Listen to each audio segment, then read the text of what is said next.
Social media पर channel Mahalakshmi की ओर से आप सभी को सादर जय जय कर रहे हैं। आज बात थम पढ़ के हैरान है हम सब। आप देख रहे हैं आप, क्या आचार्य श्री हवा में हो सकते हैं?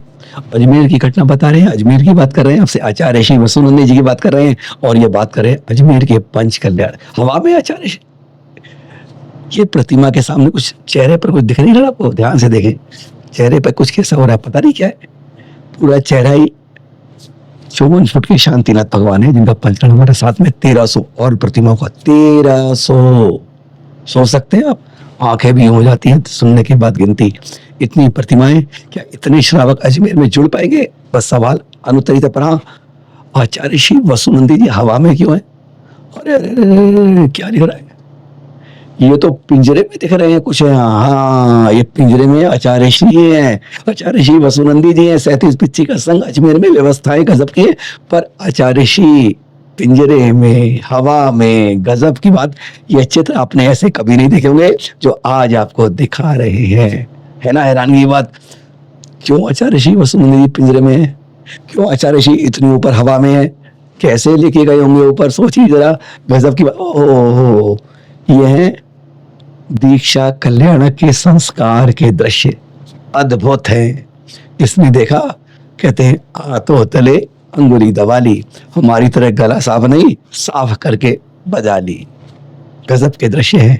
जब 54 फुट उतंग खड़गासन, 16वें तीर्थंकर, 12वें कामदेव, पंचम चक्रवर्ती की यह प्रतिमा अजमेर में विराजित हो गई है।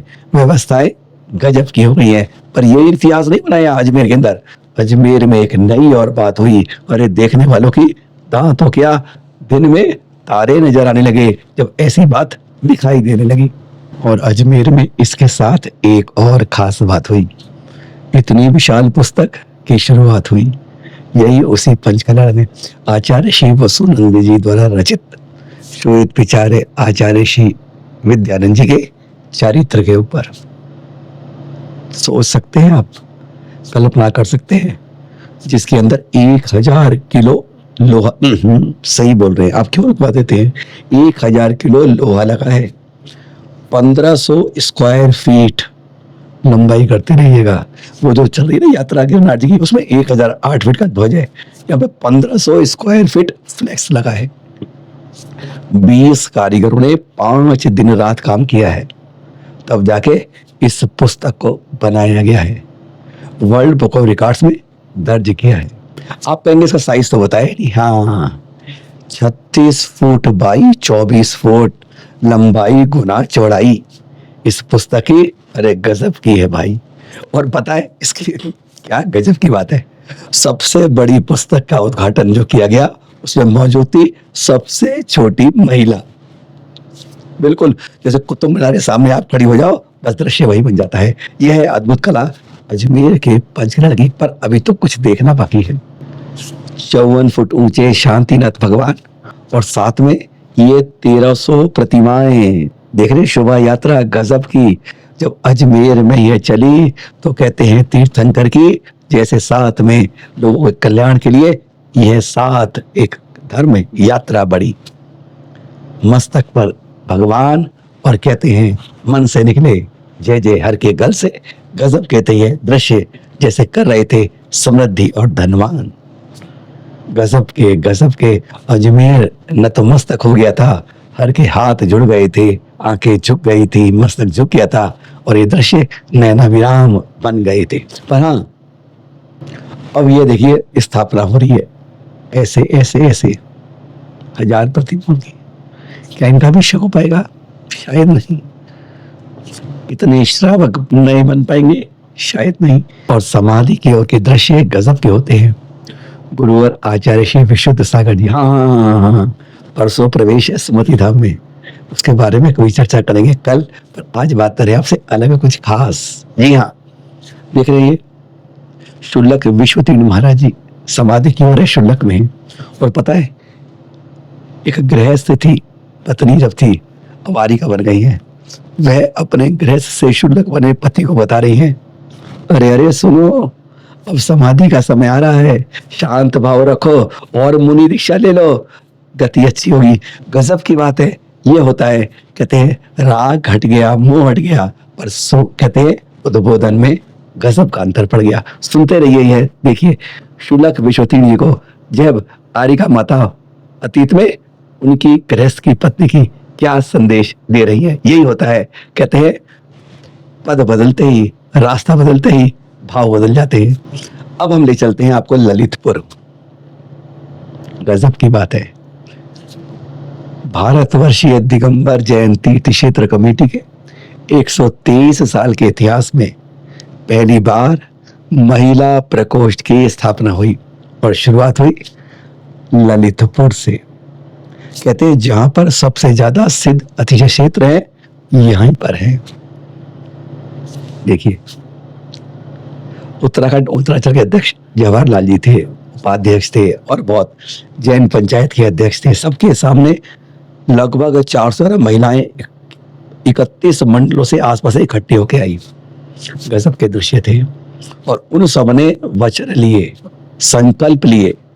हम तो यह कहेंगे, उन सब ने कहा जरूरत पड़ी तो रानी की झांसी बनकर आएंगे अपने तीर्थों की सुरक्षा के लिए, और जरूरत पड़ी तो अभी हम कल्याण के कार्यक्रम करेंगे मदर टेरेसा की तरह।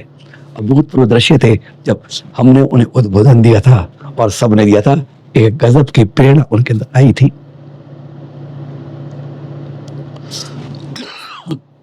पांचे और ये देखिए, ये देख रहे हैं पोडियम के आगे पड़ी गुल्लक, मंदिर वाली गुल्लक रखी थी, क्षेत्र कमेटी लेकर गई थी कि कम से कम वहां एक मंदिर में तो इसकी स्थापना हो।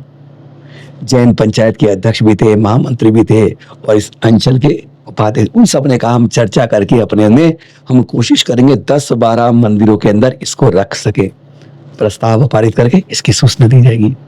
आप सबसे भी कहते हैं एक बार फिर, अपने अपने मंदिर में आने वाले श्रावक श्राविकाओं के लिए पुण्य का द्वार खोलिए। पुराने तीर्थों के पुण्य का अर्जन का सौभाग्य दी। और इस मंदिर के गुल्लक के लिए आप हमसे संपर्क करें। और इस गुल्लक के लिए जो अध्यक्ष बनाने कमेटी के, गुल्लक कमेटी के हसमुख गांधी जी, दोनों का नंबर दे रहे हैं आपको। अपने अपने मंदिर में रखने के प्रयास कीजिए। कहते हैं मंदिर में बैठकर तीर्थों का पुण्य अर्जन कीजिए।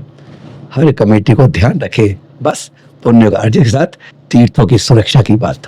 गजब तो तब हो गया जब हमने ये कोशिश करी उनको बताने की, महिलाओं को, कि हर घर में गुल्लक रखी जाए तो हर घर में गुल्लक आएगा। और इस बारे में सभी मंडल की महिलाएं जागृत हुई। 2 संयोजक बने हैं इनसे, पर उन्होंने क्या कहा है, जो सूचना मिली है तीसरी कमेटी को, उन्होंने कह दिया आप हमें कम से कम 1000 गुल्लक भेज दीजिए, हम सब तैयार हैं, हमें चाहिए तीर्थों की सुरक्षा के लिए। उन्होंने यह तक कहा कि एक एक मंडल अपने अपने बुंदेलखंड में जो कमजोर जगह है उन जगह जाकर उनके जीर्णोद्धार के लिए संकल्प करेगा। है ना अच्छी बात? कई खास बात होती है कई बार तीर्थों की सुरक्षा के लिए महिलाओं के साथ। यह पहली बार थी कमेटी के साथ। और उसी प्रकोष्ठ की स्थापना में महिलाओं ने और ललितपुर जैन पंचायत ने संकल्प लिया था कि हम मुंबई में मंदिर तोड़ने के विरोध में अब अप्लाई करेंगे। 24 अप्रैल दृश्य देख रहे हैं आप। और फिर ललितपुर में कल यह निकली, वही यह जैनों की रैली थी, जैनों के एक होकर रैली थी। इसमें कोई भेदभाव नहीं था, इसमें अहिंसा थी, हिंसा नहीं थी, इसमें शांति थी, अशांति नहीं थी, इसमें विरोध था तो मंदिर तोड़ने वालों के लिए, भारत के संविधान के लिए सब में जोर था, विश्वास था। और इस तरह से ये रैलियां कई जगह लगातार निकल रही है। इस तरह कल जोधपुर में रैली निकली, वही भ्रष्टाचारी और बर्बरता और अन्याय करने वालों के विरुद्ध। अरे दिगंबर जैन मंदिर इलीगल को इलीगल बनाते हुए जबरदस्ती रातों रात के सोचकर सुबह ऑफिस आवर से पहले तोड़ने के विरुद्ध एक रैली ये भी थी। पूरी देश में नहीं पूरी दुनिया में पहचान बन गई है इन रैलियों की। जब पत्थर नहीं पड़ते, जब उल्टी सीधे बात नहीं होती, जब पुतले नहीं जलते, तो वह सिर्फ एक होती है जैन समाज की रैली।